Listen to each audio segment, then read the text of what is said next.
প্রিয় দর্শক, আজ আমরা জানব কিভাবে এক জলপরীর চোখের জল মূল্যবান গোলাপি মুক্তোতে পরিণত হয় এবং তার দুঃখ সুখের যাত্রা একটি জাদুময় সাগরের গভীরে। তাহলে চলুন শুরু করি আজকের ভিডিও। গভীরভাবে নীল সাগরের গভীরে এক জাদুময় রাজ্য লুকিয়েছিল। আলো আর রঙে ঝলমলে এক স্বপ্নের মতো সুন্দর জগৎ, যেখানে ঢেউগুলো ধীরে ধীরে নাচত, মুক্ত ঝলমল করত আর রঙিন মাছেরা খুশিতে সাঁতার কাটত। এই নীলের গভীরে ছিল জলপরীদের রাজত্ব। নরম, সুন্দর আর ঝলমলে লেজওয়া জলপরীরা, যারা মুক্তোর প্রাসাদে আর উজ্জ্বল ঝিনুকের বাড়িতে থাকত।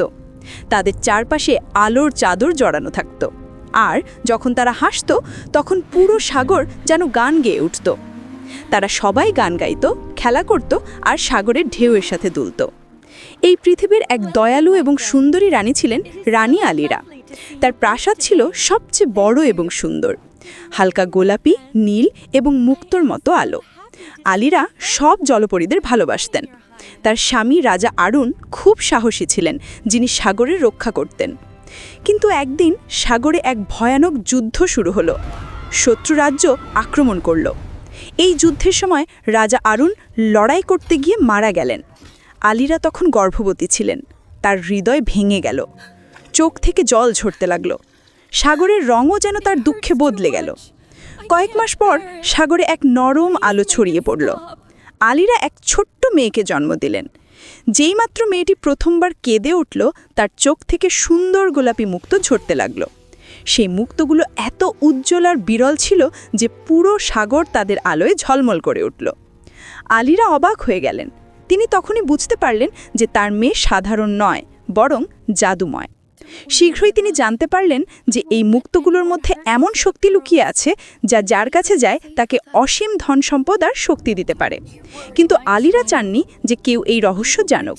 তিনি চাননি যে কেউ তার মেয়েকে কাঁদাক, কারণ প্রতিটি চোখের জলের সাথে এক মূল্যবান মুক্তোর জন্ম হতো।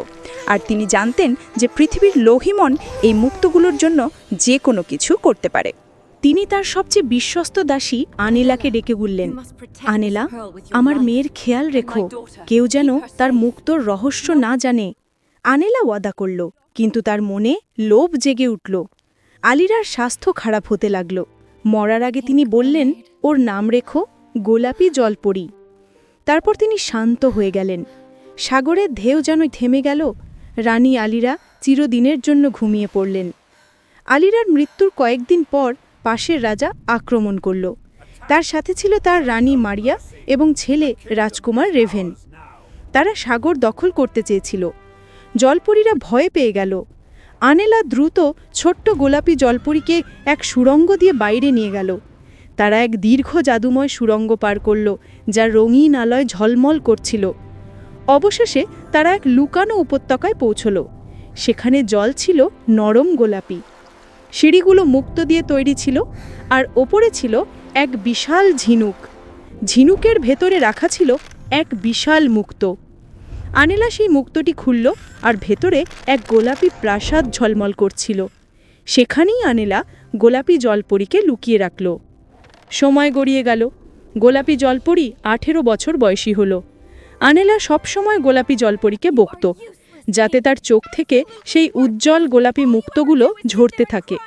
যেই মাত্র মুক্তোগুলো ঝরত, আনেলা সেগুলো চুপিসারে সংগ্রহ করত আর রানী মারিয়াকে বিক্রি করে দিত। এতে সে দিন দিন ধনী হচ্ছিল। গোলাপি প্রায়ই অশ্রুসিক্ত কণ্ঠে জিজ্ঞাসা করত, আনেলা, আপনি সবসময় আমার উপর কেন রাগ করেন? কিন্তু আনেলা কঠোর স্বরে বলত, চুপ থাকো, বেশি কথা বলো না। আর গোলাপি শান্ত হয়ে যেত, মনে এক অসম্পূর্ণ কষ্ট নিয়ে। একদিন রাজকুমার রেভেন তার মায়ের হাতে সেই গোলাপি মুক্তোগুলো দেখল। সে জিজ্ঞাসা করল, এই এত সুন্দর মুক্তো কোথা থেকে এলো? রানী মারিয়া উত্তর দিলেন, আনেলা নিয়ে আসে, সাগরের নিচে কোথাও থেকে। রেভেনের কৌতূহল বাড়ল। সে সিদ্ধান্ত নিল যে সে আনেলার পিছু নেবে। এক রাতে যখন সাগর একদম শান্ত ছিল আর শুধু চাঁদের আলো জলে নাচছিল, রেভেন চুপিসারে আনেলার পিছু নিল। সে এক জাদুময় করিডোর দিয়ে গেল, যা নরম গোলাপি আলোয় ঝলমল করছিল। করিডোরের শেষে ছিল এক বিশাল ঝিনুক, যার ভেতরে ছিল এক ঝলমলে মুক্তো। আনেলা ভেতরে গেল, আর যখন সে বাইরে এলো তার হাতে ছিল মুক্তোর এক ছোট্ট থলি।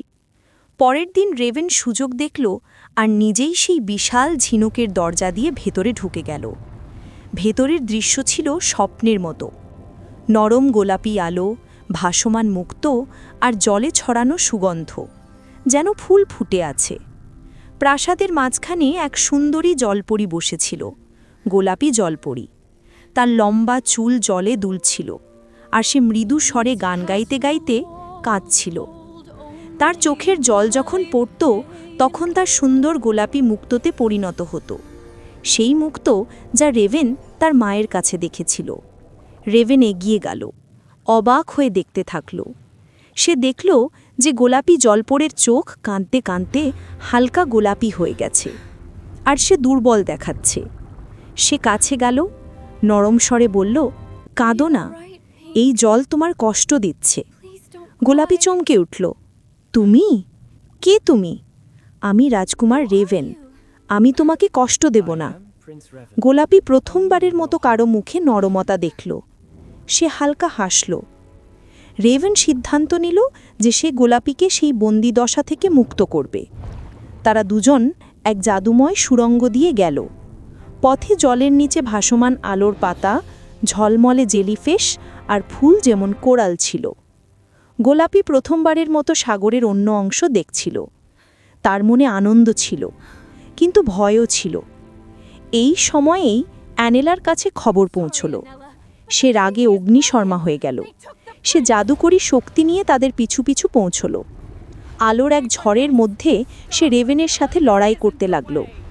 গোলাপি জলপরী কাঁদছিল, চিৎকার করছিল। তখনই সাগরে এক উজ্জ্বল ঘূর্ণিপাক উঠল, আর তার মধ্যে থেকে রানী আলিরার আত্মা প্রকাশ পেল। আলিরার আত্মা ঝলমলে আলোয় আবির্ভূত হল, আর আনেলাকে কঠোর স্বরে বলল, আমি তোমাকে আমার মেয়ের দেখাশোনার ভার দিয়েছিলাম, কিন্তু তুমি তাকে কষ্ট দিয়েছ। সে রাগে হাত তুলল আর মুক্তোর এক মালা বাতাসে ঘোরালো। সেটা আপনা আপনি অ্যানেলার গলায় জড়িয়ে গেল। হঠাৎ অ্যানেলার শ্বাস বন্ধ হয়ে গেল। সে তার গলা ধরে ছটফট করতে লাগল। তার চোখে ছিল ভয় আর অনুশোচনার ছাপ। কিন্তু এখন অনেক দেরি হয়ে গিয়েছিল। কয়েক মুহূর্তের মধ্যেই সে নিস্তেজ হয়ে সাগরের গভীরে তলিয়ে গেল। এখন সব শেষ হয়ে গেছে, আলিরা বলল, আমার মিষ্টি মেয়ে, ওর সবসময় খেয়াল রেখো। এই বলে সে ধীরে ধীরে আলোতে বিলীন হয়ে অদৃশ্য হয়ে গেল। রেভেন গোলাপি জলপরীর হাত ধরল আর তাকে তার প্রাসাদে নিয়ে গেল। তারা দুজন ঝলমলে সামুদ্রিক পথ ধরে হাঁটতে হাঁটতে রাজা ও রানী মারিয়ার সামনে পৌঁছাল। রেভেন সমস্ত ঘটনা খুলে বলল। আলিরার আত্মত্যাগ, আনেলার লোভ আর গোলাপি জলপরীর জাদুকরী চোখের জল যা আলো ছড়াত, এইসব শুনে রাজা ও রানী মারিয়ার হৃদয় ভরে উঠল। আমার মেয়ে রানী মারিয়া পড়ল, আজ থেকে তুমি শুধু জলপরী নাও, বরং এই রাজ্যের রাজকুমারী। পুরো রাজ্যে আনন্দের ঢেউ বয়ে গেল। তারা সবাই হাসছিল, আর সাগরের রং আগের চেয়ে উজ্জ্বল হয়ে উঠল। প্রিয় দর্শক, এই ছিল আজের গল্প। গল্পটি কেমন লাগলো তা কমেন্টে জানাবে। আপনি যদি চান গল্পে আপনার বা আপনার প্রিয় মানুষটির নাম দিয়ে গল্প হোক, তাহলে এক্ষুনি সেই নাম কমেন্টে লিখুন। আর হ্যাঁ, চ্যানেলটি সাবস্ক্রাইব করুন। ধন্যবাদ।